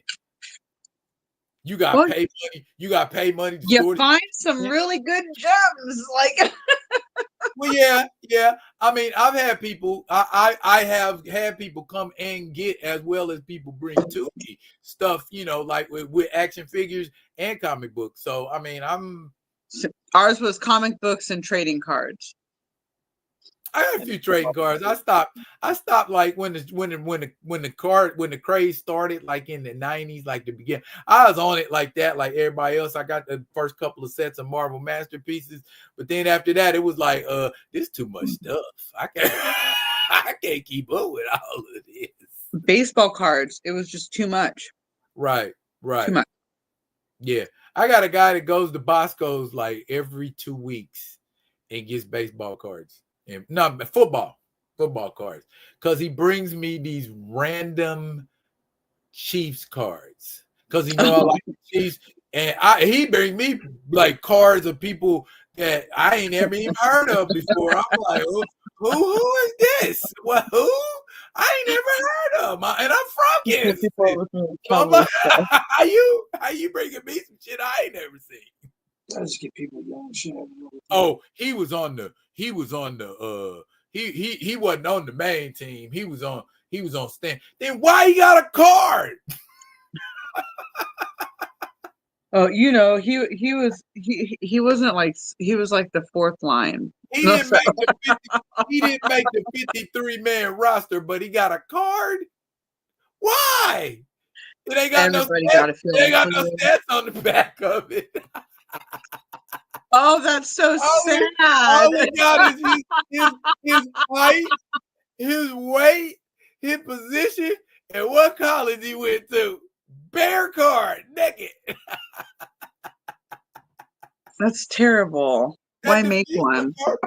How embarrassing. Having a card. Why you have a card and you ain't played in the league? You gotta get around. Yeah, well, this must you be could possibly be that had that card, and then this dude does get onto a team and ends up killing it. And then you have that rare card of when he was teamless. Okay, if I was a gambling man, I'd need the odds on that one. Right? Okay, if I'm a gambling man, I want to know the odds on that tier. Imagine if they made a card like before Curry went pro. Yeah. That would be worth some motherfucking shit if it was before he went pro. Yeah, but the folks, your Fleers and your Top Ranks and all of them would try to shut it out if it was a small company, because they do it with indie comics all the time, and it's like first appearance of this character in this indie comic, but then later on you went to use this character in your Marvel or your DC, and you didn't give no credit to that artist who created it first.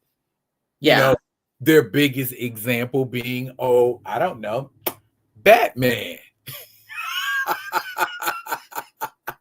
The dude who's famous for Batman ain't the dude that came up with the idea of Batman. Man. That's what that's a disadvantage of being at a big company. Like, that's what made Todd McFarlane. Have you ever heard of Todd McFarlane? Yes. Okay, that's why Todd McFarlane and a bunch of other cats broke off from Marvel and created Image. The dude that's at Image now that created Deadpool. The dude that he don't work for Marvel, not no more, but when he was working for Marvel, he made Deadpool. Who making money off of Deadpool? Okay. That's why Todd McFarlane said, y'all can't have none of my shit. My shit independent. I make my own company. Y'all can spawn all mine. And Marvel ain't touching it. You know what I'm saying? So it's like, yeah, that's how you got to do it. Sometimes you got to keep that big guy out so that you can Tom McFarlane Spawn on the wall. So I got that Tom McFarlane OG Spawn. Tom McFarlane OG Spawn. Oh, Todd McFarlane OG Spawn. Did he say Todd McFarlane OG Spawn? spawn art on his wall. Art. Okay. Oh, right. I was about to whip out some action figures and blow your mind. Oh yeah, it's an action figure. I thought it was art. It's action figure. I got it. If it's a spawn yeah, figure, my husband has a whole nerd room. If it's a spawn figure, 9 times out of 10, I got it. So yeah, more than likely, yeah. No, he's got he has a whole nerd room. I love it. That's what I'm my dad loves it. That's what I'm sitting in right now. Yeah. Yeah, that one. I got it in red and black. Okay. I have the red and black one instead of blue. Yeah, that's the one. There's a 2-pack of that comes with a Todd McFarlane. There we go. I keep it at an angle. Oh no, my phone's gonna die. Oh, you know what? This would be a good time to wrap. Okay. You know what I'm saying? You can go run and plug the phone up and do your thing. But look here, Chef. I know where to reach you. So if people want to reach you, or some of these people in the Rock With Me Nation want to reach out to you and talk to you and find out about, making a connection, if you will. Yes. Where can they reach you? You can reach me on Instagram, Chef Bombshell on Instagram. Chef Bombshell. If you don't reach out to me through Instagram, if you're on TikTok, Chef Bombshell. I'm Chef Bombshell on every platform. So Blue Sky, Instagram, Facebook, where else? TikTok. What is Social Club? The Burners Cannabis site, Social Club. I'm on all of them. Chef Bombshell on all freaking platforms. I'm about to have a really fun Halloween box put together. Halloween box. Halloween boo box. Halloween boo box. Lots of fun. Hey, highly potent. Hey, hit a brother up with that. You know what I'm saying? When you get the box, when you get the box put together, holla at me, because my doctor, this is how cool my doctor is. Shouts out to you, Luba. She said she believes consuming edibles is the better route. Is a good, and so I should get me more Eddie type. Edibles is a safer route, especially if you have heart issues, blood pressure issues, because it doesn't spike your blood pressure like smoking would. See what I'm saying? So for real, you and I'm a veteran. You're gonna love me. Okay. So we gonna have to get, because you actually had somebody deliver to me. That was my assistant. I used to be. I'm actually at a point of I will be able to do that again. Have you ever seen Half Baked? Oh yes. That's what I thought when they came to the door. Samson. I'm like, that's what's up. That was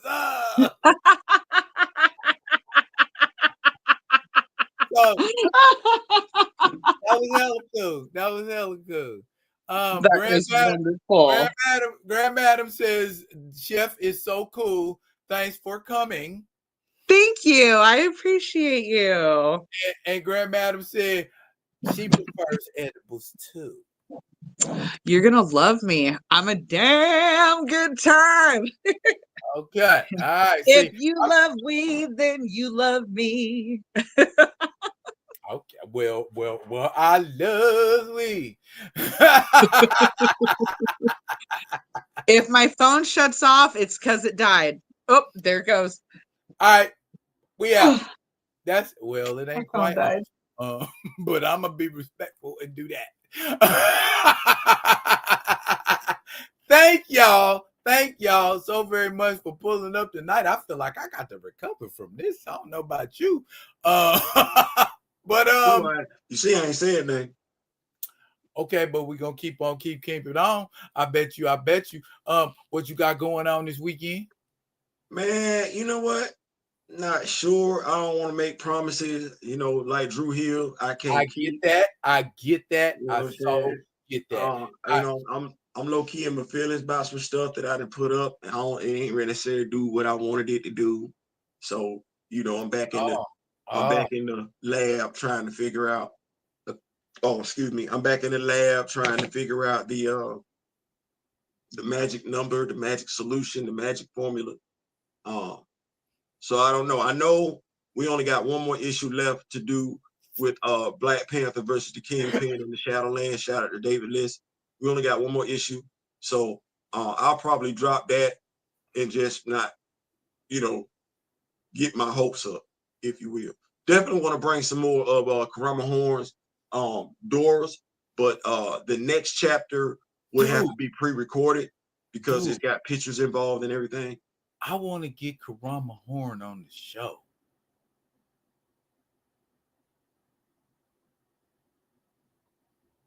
I mean, I don't want to say you got that talk game.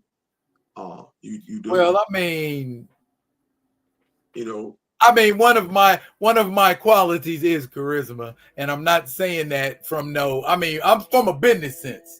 I have been able to persuade people to do things that they normally wouldn't do or act in my interest or the interest of what I need them to act in versus they self. Right. So I mean, it ain't like we don't support the book. We support it. Bruh, I'm looking at the book right now. You know what I'm saying? I keep it close.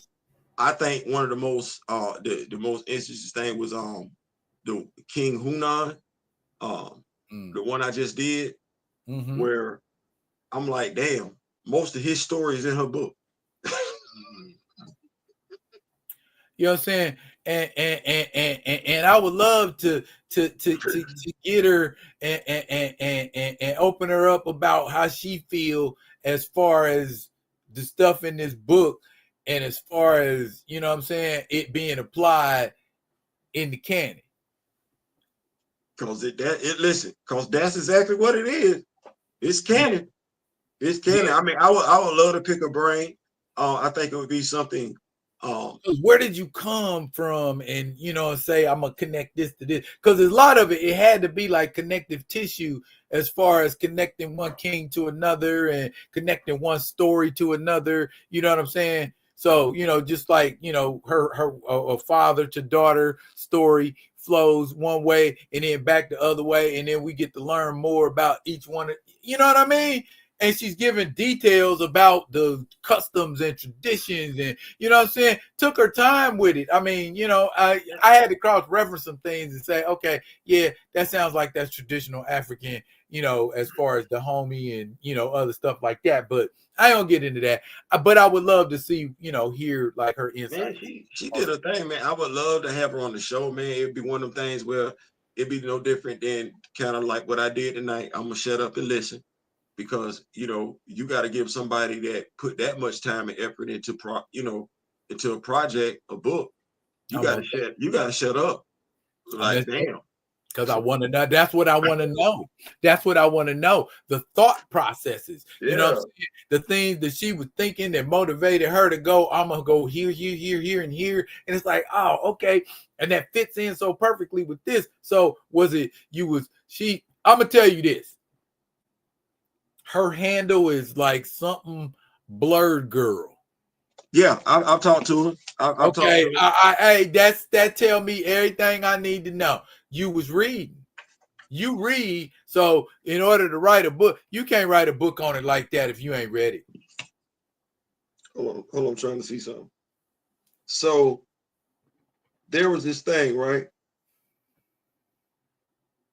So I'm reading, and it's crazy. So I'm reading Wakanda, the 4-issue series, 5-issue series, and they got the part in there where they talking about King Zentru, the bereft. Don't we know our shit? So they mentioned, they said, well, Mama do fall for the Jabari tribe. I said, oh no, we're not doing that. The hell with that one. I don't know how we got there with that. No, the Jabaris actually worship somebody else. Stop preaching that. Bruh, do you not know that's omitted in her book? The whole part about Mamadou Fall being from the Jabari tribe is omitted in her book. Like, I'm gonna correct that right there. I ain't even gonna do that. I just looked at it. Because I wanted to verify before I open up my mouth. A fierce and proud warrior, Mamadou Fall reigned about a century after Turkana and Negus. He rejected all manner of protection, even from the king's guards, insisting he walk ahead of the security team whenever on official business.